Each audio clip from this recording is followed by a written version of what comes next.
अस्सलाम वालेकुम दोस्तों, आज मैं आप लोगों को बताने वाला हूँ कि काम पर होते हुए मैं सहरी का इंतज़ाम किस तरह करता हूँ। समोसे और सैंडविच और मटन की हरीस और ये स्वीट होने के बावजूद मैंने इंतख़ाब किया सिर्फ़ ये फ्रूट चाट का। फ्रूट चाट उठाई और सामने शेख के घर में काम करने वाले मेरे दोस्त आरिफ जो बलूचिस्तान से ताल्लुक़ रखते हैं, उनको कहा कि भाई तमाम तर चीज़ें उठाओ और चलें भाई सलमान के घर। ये सलमान भाई की जो सीढ़ियाँ हैं, उनके रूम तक जाने वाली जो सीढ़ियाँ हैं भाई बहुत ख़तरनाक है। बिल्कुल नाक की सीध मर जाती हैं, लेकिन कैमरा पकड़कर मैंने बड़ी मुश्किल से ऊपर जो है उनके रूम तक पहुंचा।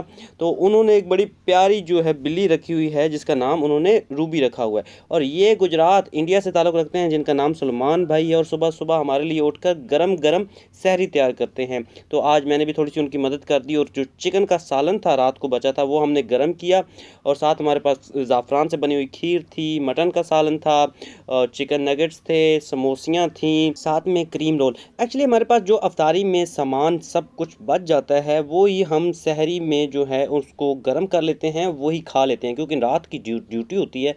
और फिर उस वक्त सुबह सुबह उठकर सहरी की जो है तैयारियां वो नामुमकिन है। घर में तो नहीं है कि जी मामा उठेंगी और हमारे लिए गर्मा गर्म पराठे तैयार करेंगी और सहरी करवाएंगी और आप दही लेने जाएंगे और आप घर आएंगे तो आपके लिए गर्मा गर्म जो है सहरी जो है तैयार होगी।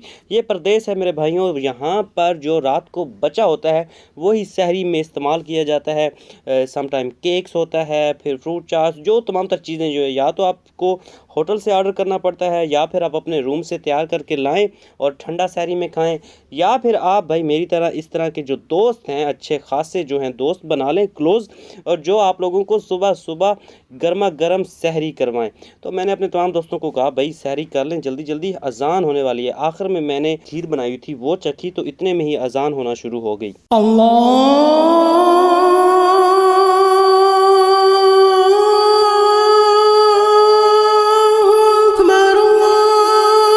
परदेश में परदेशियों की इसी तरह कुछ सहरी होती है, तो फिर भी खुदा का लाख लाख शुक्र अदा करते हैं कि अल्लाह पाक ने हमें रमज़ान जैसा बाबरकत महीना अता फ़रमाया है। और मैं आप लोगों के साथ गुजारिश करता हूँ कि आप भी जब रोज़ा रखें और नमाज के लिए जाएं तो मेरे लिए खसूसी दुआ किया करें, और मैं भी आप लोगों के लिए दुआ गो हूँ कि अल्लाह पाक आप सब लोगों की मुश्किलें आसान फरमाए।